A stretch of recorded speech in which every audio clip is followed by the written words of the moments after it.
What if I told you that your biggest expense isn't your rent, it's your zip code? Two people can earn almost the same salary, work the same job, have the same degree, and end up with $1 million difference in wealth. Not because one is smarter, not because one invests better, but because one chose a different place to live. Let me introduce you to David and Ryan. David earns $122,000 a year as a software developer in San Francisco. 6 years of experience. Strong career trajectory. On paper, he's winning. But his one-bedroom apartment costs $3,400 a month. That's $40,800 a year just to exist. After federal and California taxes, his $122,000 turns into about $84,000. Nearly half of that goes to rent before he even buys groceries.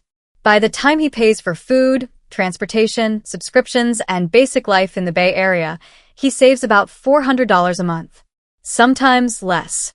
Sometimes nothing. Now meet Ryan. Ryan earns $94,000 working remotely. He moved to Boise, Idaho. His rent? $1,400 for a 2-bedroom with parking and laundry. Lower taxes. Cheaper groceries. Lower everything. He saves $1,800 a month. He already has over $130,000 invested and just put a down payment on a house. David makes more money. Ryan is building more wealth. This isn't a paradox. This is geography. Here's the truth nobody tells you. A dollar is not a dollar.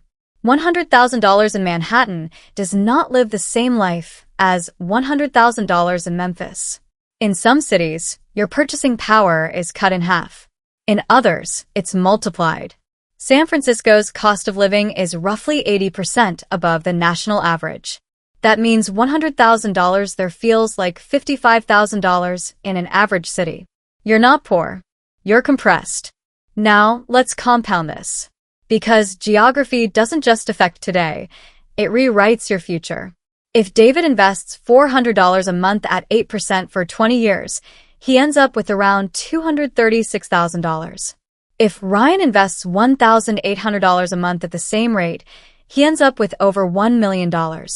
Same profession. Similar intelligence. Similar effort. $800,000 difference. That's what David's zip code costs him. And here's what makes this trap dangerous. The most expensive cities feel the most necessary. Tech. San Francisco. Finance. New York. Entertainment. La. We're told you have to be there to succeed. But remote work changed the rules. Nearly a third of paid workdays are now remote. Job listings offering remote options have exploded. The "you must live here" assumption is collapsing. So let me ask you something uncomfortable. Are you staying because it's necessary or because it's familiar? If living in your city costs you $30,000 or $40,000 a year in lost wealth, is it worth it? Maybe it is. Maybe your family, your friends, your lifestyle are worth that premium. But have you calculated it? Or have you just normalized it? Your income is one lever. Your investments are another.